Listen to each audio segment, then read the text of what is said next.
రీసెంట్‌గా మార్కెట్‌లోకి ఒక కొత్త బిజినెస్ వచ్చింది. అదేనండి శారీ ప్లేట్‌లెట్స్ బిజినెస్. చీర కట్టుకోవడం రాదా?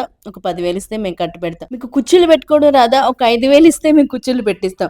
అసలు మీకు చీర ఫోల్డ్ చేసుకోవడమే రాదా? ఒక 15,000 ఇస్తే మేము పూర్తిగా చేసి మీ చేతికి మంచిగా అందిస్తాం. ఇంత ఖర్చు పెట్టి ఇలాంటివన్నీ కూడా భారీ భారీ ఫంక్షన్‌లున్నప్పుడు చేసుకోవడం పెద్ద విషయం కాదు. ఎందుకనంటే అక్కడ వచ్చే జనాల్ని ఆకర్షించడానికి, మనకంటూ ఒక హుందాదనాన్ని పెంచుకోవడానికి చేస్తారనమాట.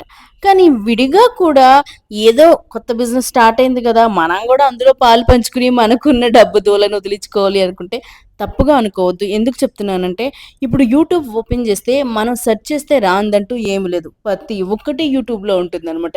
ఒక్క 10 నిమిషాలు టైం కేటాయించి మనం నేర్చుకోగలిగితే ఒకసారి కాకపోతే రెండోసారి, రెండోసారి కాకపోతే మూడోసారి వస్తది. ఫైనల్‌గా 10 సార్లు ట్రై చేసినా 11 వస్తది కదా! కానీ మనం చెయ్యం. ఎందుకంటే ఒక రూ. 10 ఇస్తే పోతదిలే దానికి మనం టైమ్ స్పెండ్ చేయాలా అని. మీరనుకోవచ్చు మీరెందుకు ఇంతలా చెప్తున్నారు అని. నిజంగానే ఇలా చెప్తే ఎవరికీ నచ్చదండి. కానీ ఒక విషయం గుర్తుపెట్టుకోండి. రూపాయి సంపాదించేటప్పుడు ఆ రూపాయి విలువ మనకు తెలియకపోతే వయసైపోయిన తర్వాత మన విలువ ఎవ్వరికీ తెలియదు. మార్కెట్‌లో వచ్చే కొత్త కొత్త బిజినెస్‌లన్నీ మనుషుల బలహీనత నుంచే వస్తాయి. ఎందుకనుకుంటున్నారా? మనం ఏదైతే చేయడానికి బద్ధకంగా, బలహీనంగా ఉంటున్నామో అవే పనులు ఎదుటి వాళ్ళకి బిజినెస్‌గా మారతాయి.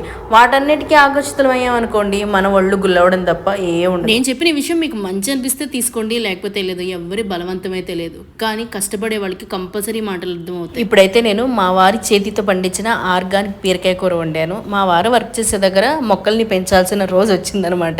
దాంట్లో ప్రాసెస్‌గా ఈ బీరకాయ, ఆనపకాయ వేస్తే 2 మంత్స్‌కే ఏ మెడిసిన్స్ వేయకుండా జస్ట్ వానలకే తీగలా పాకేసి 4, 5 కిలోలు వచ్చినాయి అంటండి ఆనపకాయ, బీరకాయ.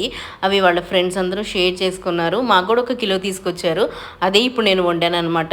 నేను ఇందులో ఏ మసాలా వేయలే. మీరే చూసారు కదా నార్మల్‌గానే వండాను. కూర మాత్రం భలే తీయగా ఉంది. మా వాడు చెప్తాడు చూడండి ఎలా ఉందో.